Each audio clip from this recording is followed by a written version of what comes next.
সারা দেশব্যাপী ফাইজলামি শুরু করে দিয়েছে একেবারে নির্মমভাবে, অহেতুকভাবে। এই যে অসহায় মানুষগুলোকে পিঠা মেরে ফেলে দিল নাকি, এত বড় সাহস!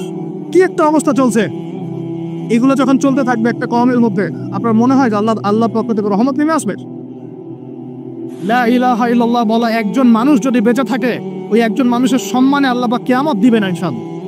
সে একজন মানুষকে এভাবে নির্মমভাবে পিটিয়ে মেরে ফেলো তোমরা। এখন মানুষকে পেটানো শুরু করেছো। নবী সাল্লাল্লাহু আলাইহি ওয়াসাল্লাম শেষ জামানার হাদিস সম্পর্কে বলেছিলেন যে আমি এক শ্রেণীর মানুষকে দেখি নাই যারা আসবে মানুষকে নির্মমভাবে মারবে, নির্মমভাবে মানুষকে পিটিয়ে মারবে। আর কোরআন খুলে দেখেন, একটা জাতির কথা আল্লাহ পাক বলেছেন। এই জাতির নাম হচ্ছে আদ জাতি। কোন জাতি ভাই? এই আদ জাতিকে আল্লাহ পাক ধ্বংস করেছিলেন ঝড় দিয়ে, ঝড়টা দিয়ে। আল্লাহ পাক এই কম সম্পর্কে বলেছেন ওয়াইযা বাতাসতুম জাব্বারিন। ওরা শিরক কুফর তো করতোই, কিন্তু এর পাশাপাশি একটা বড় পাপ করত।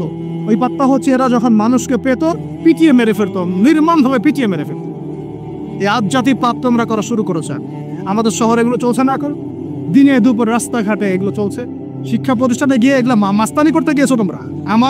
আমার ভাই হয়ে যদি এই কাজ করো, আমি তোমার চেহারা পর্যন্ত দেখতে যাবো না ইনশাআল্লাহ। আল্লাহ রাব্বুল আলামিন আমাদেরকে ওমরের শাসন দান করুন বলে আন। একটা মাস ওমরের শাসন যদি চলে না, দেখবেন সব লাইনে চলে আসছে ইনশাআল্লাহ। একটা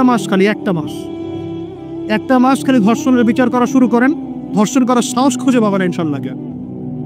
কোন মাদ্রাসাতে আমরা দেখেছি, কোন মাদ্রাসাতেও এই যে হাফেজ ছাত্র হতে গিয়েছে, বাবা মা হাফেজ বানাবে, মাদ্রাসায় পাঠিয়েছে, মাদ্রাসার শিক্ষক ছেলেটাকে বলাৎকার করে রেখে দিয়েছে। হ্যাঁ, ঢাকা শহরের ঘটনা বলছি।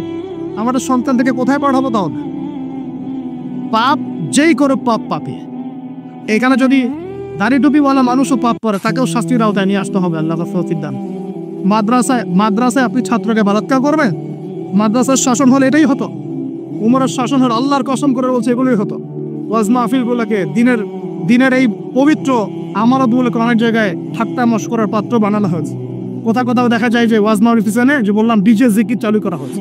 ফাইজলামি শুরু করছো দিন নিয়ে, ফাইজলামি শুরু করছে। আমাদের সবাইকে বোঝার তৌফিক দান করুন।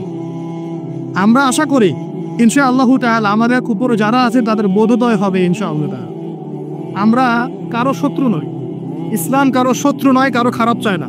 ইসলাম চায় সমাজের ন্যায় প্রতিষ্ঠা হোক, এবং ন্যায়টা যে কারো হাত দিয়ে পলিত হোক, কোনো সমস্যা নেই। XYZ যেই হোক না কেন, যার হাতে ন্যায় প্রতিষ্ঠা হবে আমরা তার জন্য দোয়া করবো ইনশাআল্লাহ। আর যে অন্যায়কে প্রশ্রয় দিবে, প্রতিষ্ঠা করবে, আমরা তার ধ্বংসের জন্য আল্লাহর কাছে দোয়া করবো ইনশাআল্লাহ। আর আল্লাহ পাকের গজব যখন নেমে আসবে, কেউ ঠেকাতে পারবে না। আমি বলে দিয়েছি প্রথমেই, সবকিছুর মালিককে, সব ক্ষমতা কার হাতে? প্রিয় যুবক ভাইয়ের স্পেশালি আগামী দিনে ইসলামের পতাকা হাতে নিয়ে বিশ্বকে চ্যালেঞ্জ করার জন্য এখন থেকে প্রস্তুত হয়ে যান। একদিনের মাহফিল দিয়ে কিছু হবে না, একদিনের মাহফিল দিয়ে গরম বক্তব্য দিয়েও কিছু হবে না। আপনাদের সবাইকে কনস্ট্রাকটিভ কাজ করতে হবে। প্রত্যেক মুসলিম ভাইকে 5 ওয়াক্ত নামাজ আদায় করতে হবে। আল্লাহ পাক তৌফিক দান করি। প্রত্যেক ভাইয়ের যাদের যাকাত ফরজ হয়েছে, যাকাত অবশ্যই দিতে হবে। বেশি বেশি দান সদকা করবেন। নিজের পরিবারের মধ্যে কোনোভাবেই অনইসলামিক কোনো সংস্কৃতি আসতে দিবেন না। নিজের পরিবারের মধ্যে পর্দা প্রতিষ্ঠা করবেন। কোনো অবস্থাতেই হারাম রিজিকের দিকে যাবেন না।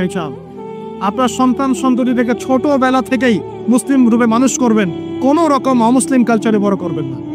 আপনার সন্তান থেকে ছোটবেলায় কোরআন শেখাবেন, হাদিস শেখাবেন, আলেম ওলামার সোহবত দিবেন, হকপন্থী আলেম চিনবেন, তাদের কাছে সন্তানদেরকে পাঠাবেন ইনশাআল্লাহ।